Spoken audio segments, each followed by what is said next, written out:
Israel secara tegas menolak usulan Hamas untuk memperlakukan gencatan senjata selama 5 tahun di Gaza. Pasalnya menurut Israel, dalam jangka waktu yang lama itu justru bisa memberi kelonggaran untuk Hamas dalam mempersenjatai diri.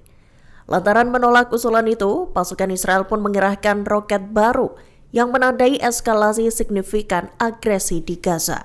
Dikutip dari Tribun News Selasa 29 April 2025, militer Zionis IDF dikonfirmasi menggunakan operasional pertama roket bar. Roket jenis baru ini merupakan roket berpemandu presisi yang dikembangkan oleh Israel Elbit System. Diketahui roket ini dilesatkan oleh Resimen Artileri ke-282 untuk menyerang posisi Hamas di Gaza Selatan. Roket ini dirancang untuk akurasi tinggi dan menarget apa yang digambarkan IDF sebagai infrastruktur Hamas di wilayah padat penduduk. Militer Israel mengklaim serangan tersebut ditujukan untuk meminimalisir korban sipil. Meskipun Kementerian Kesehatan Gaza melaporkan adanya 12 kematian warga sipil dan 37 orang cedera. Militer Israel dilaporkan menolak perjanjian gencatan senjata yang diusulkan Hamas. Diketahui Hamas sendiri bersedia untuk melakukan gencatan senjata selama 5 tahun di jalur Gaza. Dikutip dari Al-Mayadin, Selasa 29 April 2025, Israel malah kian mendukung rencana Presiden Amerika Serikat Donald Trump untuk melakukan relokasi warga Palestina. Pihaknya juga menyatakan bahwa negara-negara barat tertarik untuk mengevakuasi warga dengan kewarganegaraan ganda. Bahkan Kanada disebut telah menghubungi Israel dan meminta evakuasi anggota keluarga yang berusaha mencapai wilayahnya. Hal itu seolah menyatakan bahwa Israel bakal mengizinkan siapapun yang ingin meninggalkan Gaza dengan sukarela. Diberitakan sebelumnya, Hamas menyatakan kesediaannya untuk melakukan gencatan senjata jangka panjang. Diketahui militan Palestina itu mau melakukan gencatan senjata selama 5 hingga 7 tahun demi mengakhiri perang. Namun Hamas juga menegaskan bahwa pihaknya enggan menyerahkan senjata. Wakil pemimpin Hizbullah Sheikh Naim Qassem mendesak pemerintah Lebanon untuk mengambil tindakan lebih tegas guna menghentikan serangan Israel. Terlebih, hal itu lantaran serangan Israel yang terus-menerus dilakukan, meski gencatan senjata telah disepakati sejak November 2024. Pernyataan itu disampaikan Qassem pada Senin 28 April 2025. Dikutip dari Al Jazeera, Qassem menegaskan bahwa Hizbullah tetap mematuhi kesepakatan gencatan senjata. Namun menurutnya, Israel secara sistematis terus melanggar kesepakatan tersebut.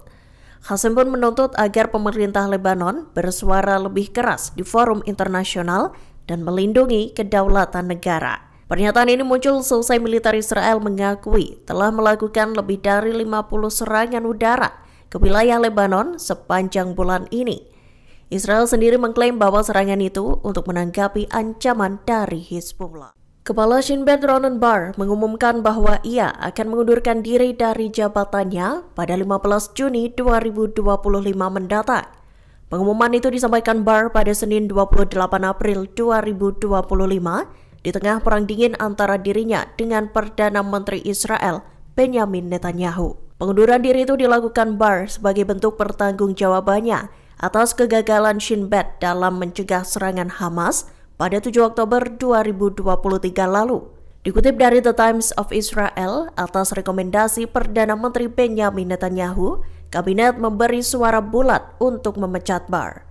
Netanyahu mengatakan ia kehilangan kepercayaan terhadap kepala Shin Bet tersebut.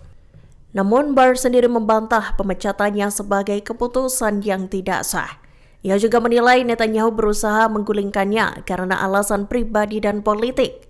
Adapun Bar menyatakan keputusannya untuk mundur sembari menegaskan bahwa Shin Bet tak mengabaikan bahaya yang ditimbulkan oleh Hamas. Menteri Urusan Strategis Israel Ron Dermer menyatakan bahwa perang melawan Hamas di Gaza kemungkinan besar akan berakhir dalam waktu 1 tahun.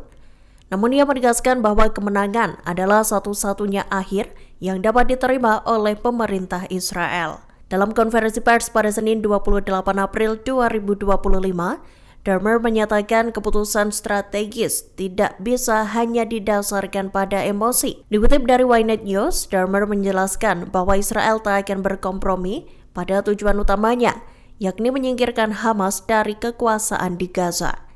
Selain itu, Israel juga ingin memastikan Palestina tak lagi menjadi ancaman di masa depan. Begitu pula dengan keinginan Israel untuk memulangkan semua sandera yang masih ditawan. Meski begitu, Dermer tak menampik bahwa Israel belum memiliki rencana pasca perang yang final. Namun ia menekankan bahwa pembicaraan mengenai masa depan Gaza tak bisa dihindari.